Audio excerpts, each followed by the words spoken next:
Hello and welcome to my channel. I'm Tiffany, a retired librarian turned homeschool mom.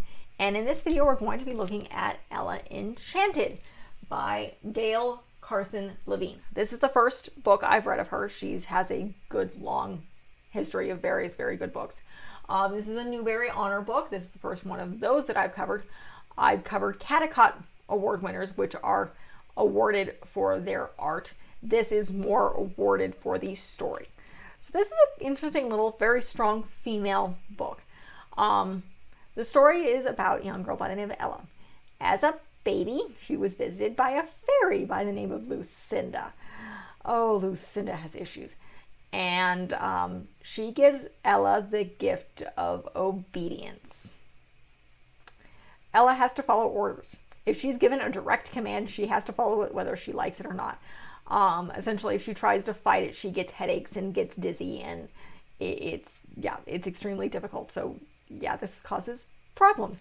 Lucinda, both Mandy, their housekeeper, who turns out to be Ella's fairy godmother, and her mother tried to get Lucinda not to do this, but she's just oblivious.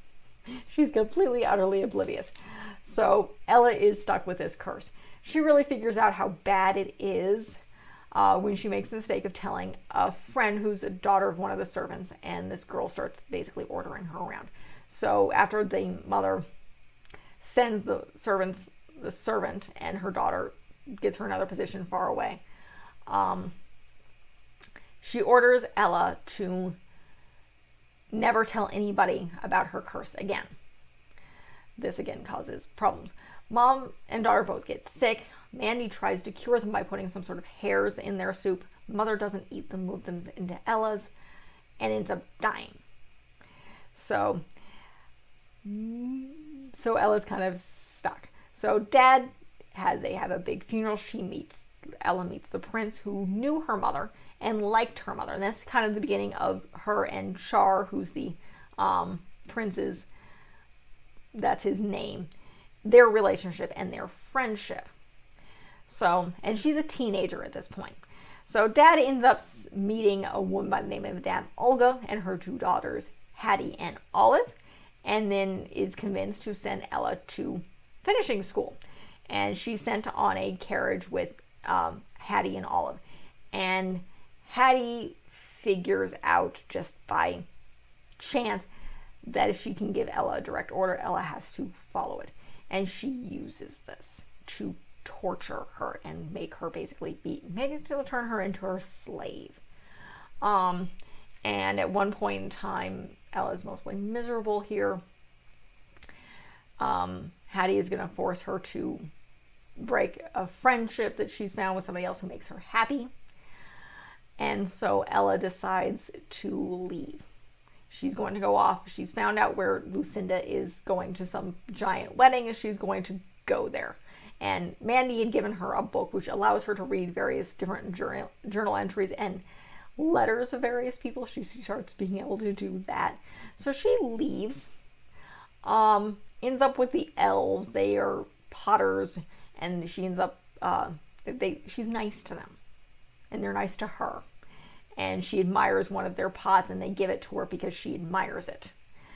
And then she's not paying attention. She wakes up and she's been captured by Oars, and they figured out they can order her around, and they're planning to eat her. One thing she does have is she has a gift for languages. So she's able to mimic their language and stall them, but they've ordered her not to run away. So she's stuck. They've eaten the ponies, the pony the elves had given her, and they're planning on eating her. And she's kind of able to coax them, but she's still kind of stuck. Eventually, the prince shows up and rescues her and captures them. So she's able to be free and eventually able to get to this giant's wedding where Lucinda is.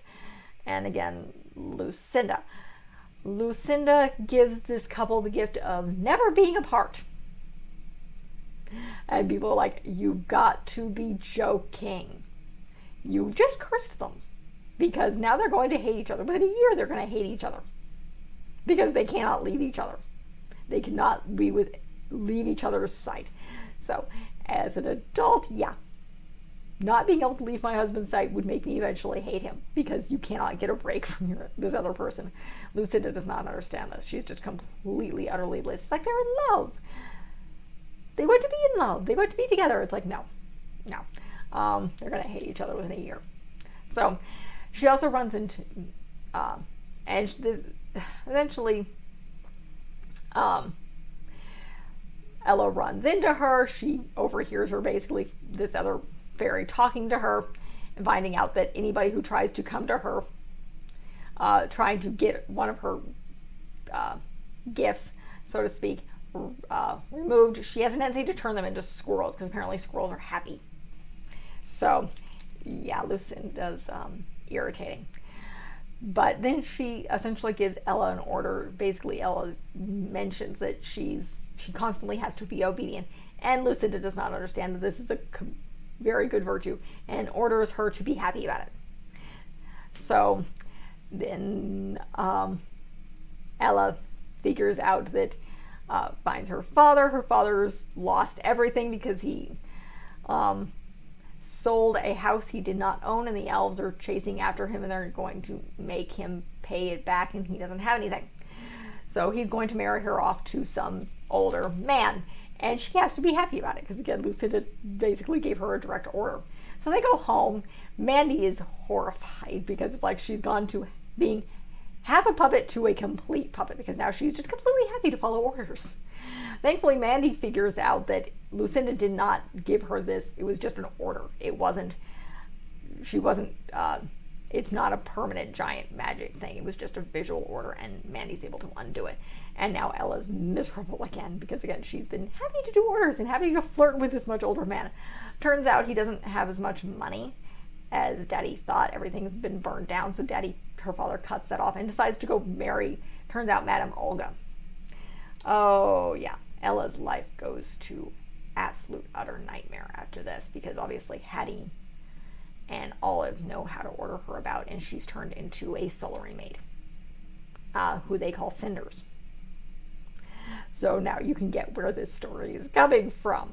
Yeah, this is a Cinderella story.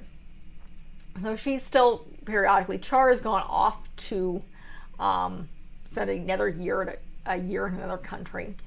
But now she's afraid. She's in love with him now. They've been exchanging letters. They've had a relationship for a couple of years now. But she's afraid to marry him, because she's falling in love with him, and she tries to basically break up with him because she could be a danger. So, however he comes home, the king's going to put on these 3 balls. So, the first ball she goes to, she actually calls Lucinda to help her get a dress, and she had these last slippers that were made for her. That's the other thing. This is the Levine fixes this in the original Cinderella story. Ella has a drop of fairy blood in her, which is the only effect is her feet are really, really tiny. So the glass slippers that she has only fit her feet because they're like a size like 3. Maybe probably didn't. So they're like really, really small. So that explains the whole glass slipper thing in the Cinderella story. So Lucinda helps her with a dress and turning a pumpkin into a carriage. Now, the other thing I should probably mention is Mandy and another fairy convinced Lucinda to spend both time as a squirrel, because again, she was turning people into squirrels, and as an obedience, as someone who basically was obedient. So the squirrel kind of sucked because she was cold and hungry and constantly cramped because she had to curl up in squirrel holes and miserable. The obedience thing was a bigger problem. She chose to be a child with a couple who loved her, but again, she had to do whatever they said, and she realized how miserable it was. So she gave up on all big magics. So she would not do the spell on Ella, but she's given up all big magics, even though she's learned the errors of her ways. Issues. But Ella's able to call in Lucinda. Lucinda does these few small magics for her. She's able to go to the ball. She's wearing a mask. So nobody recognizes her. She dances with him. She realizes she's in love with him. She comes back. The second ball, I think this is the second and third ball, where Mandy has gotten her a dress this time, and they're able to get her to the ball without things disappearing at midnight, except for, of course, the shoes. So again, she loses one of the shoes. And again, she's hiding herself. I think she's revealed at one of the points and runs home. But so Char shows up with this glass slipper. And Ella's, of course, back to being a slave. And she doesn't want to marry him. She does want to marry him, but she's afraid she's going to destroy him because, again, she has to follow orders. So it is revealed, of course, Hattie and Elga both try to put on this slipper, and obviously their feet are too big. And it reveals that this is Ella, and he proposes, and Hattie tells her, you can't marry him. Grandma, her mother, says, like, no, you want her to marry him because then we could be rich. And you have these conflicting orders, and Ella is completely conflicted. Eventually this breaks the spell. And she realizes that she can say no. And she doesn't have to follow his orders anymore. She's broken the spell. Partially because of true love. And so she marries him and lives happily ever after. And no, her sisters and stepsisters are not invited to the wedding. Her father is, but he's off being a merchant somewhere. And so she lives happily ever after. So that's the content of the story. It's very, very good. Otherwise it wouldn't be a Newbery Award winner. It has a very complex story. You don't realize it's a Cinderella story until later. Until her father marries the evil stepmother, because again, you've learned about these characters prior. Ella is very intelligent. She uses wit to get out of things, and eventually it's not simply just true love, it's Ella fighting very, very hard to not do something that she thinks will destroy the country. So, and again, I think her mother's of noble birth, so it still makes royal sense because she is of noble blood. So that's the end of this review. Very, very good book. Highly recommended. I may look into more of her Levine's books because she's supposed to be very, very good. Definitely of the teen. This is a teen book. Definitely in the fantasy realms. But again, a very good female-centered fantasy book, which strong female characters in this. Even though it is a Cinderella tale and does end up with her falling in love, becoming a princess at the end. So that's it for this book review. If you like what you see, be sure to check out the rest of the channel. I have a lot to offer. I do books like this, various teen series, a lot of children's books, various different films, some kids travel stuff, some homeschooling. We are a secular homeschooling family, so there's some homeschooling stuff here and there. It will get more as my daughter gets older. As of the filming of this video, she's only about 3, so we're not quite there yet. So, but it's in the works and plans. So be sure to like and subscribe and check out what I've got and look forward to more. Thank you.